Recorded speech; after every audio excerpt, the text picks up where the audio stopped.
At dahil nga halos tapos na yung pag-tiles sa bawat kwarto natin dito sa bahay, sisimulan na naman ang pag-tiles dito sa hallway natin sa second floor. Grabe, ganadong-ganado talaga sila sa pagta-tiles dito sa bahay. Parang itong mga nagtatrabaho sa atin ay mas excited pa sa atin. Masaya nga kami kasi unti-unti na talagang natatapos ang pag-tiles dito sa bahay. Kibali, ito nga yung color ng tiles ang napili natin dito sa hallway natin. Malamig lang talaga siya sa mata at mas okay yun, di ba? Para kita talaga yung liwanag ng mga agtang natin ba. At dahil nga pinagtutulungan nila ito sa pagkabit, sa ilang oras na dumaan, marami na silang naikabit. Sabi nga nila, mas madali daw tong ikabit compare doon sa tiles na nilalagay natin sa kwarto. Kasi sa tiles na to, hindi na kailangan ng tile leveling para maging pantay siya. Kaya naman, sobrang bilis talaga nila sa pagkabit sa tiles na to. Sa totoo lang, sa mga wall natin dito sa bahay talaga sila nahirapan sa pagkabit ng tiles. Kasi 'di ba existing na yung mga walls natin at hindi nga siya pantay. Kaya naman medyo challenging sa kanila pag malapit na or dikit na sa wall yung tiles. At nung sumunod na araw, birada na naman sila para matapos na yung tiles natin dito sa hallway. Dahil nga kailangan talaga ng masuring pagpukpok sa tiles para ma-level silang lahat. Hindi talaga kaya na isang araw lang nilang gawin. Lalo na pag ganito na kaliliit yung tiles na ikakabit. Kung gaano kaliit, ganun din kahirap. Kasi kailangan mo pang isukat ng paulit-ulit. Sa pagtatrabaho sa construction, parang kailangan mo din talaga na mataas na pasensya. Siguro kung ako yung magkakabit ng tiles ba na, biyak talaga to lahat. Kasi konti lang yung pasensya natin, naku. At sa pagbisita nga namin, kitang-kita sa mukha ni Norme na masaya siya. Dahil sa wakas ay may tiles na yung kwarto namin at saka yung hallway. Tignan nyo naman yung mukha niya. Oh. May iyak na nga daw siya sa sobrang saya.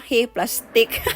At dito din nagsimula na maglagay ng mga switch para sa mga ilaw natin dito sa bahay. Oh, happy na naman siya para talagang bata na pinagtitripan yung switch. Si Normie na daw yung magiging assistant dito. Kasi excited na siyang matapos. Bantayan niya daw para mas maging mabilis. Sideline. Sideline? Sideline pa. Sideline nga, walang sweldo. Anong papel mo dito? Supervisor. Supervisor. Supervisor, bawat tingin ka lang naman. Ano ba yun? Ganyan, supervisor, ganyan ka. Ala, kadiya. Tama. Tama. Tama. Ikaw yung may tama, wala ka namang alam.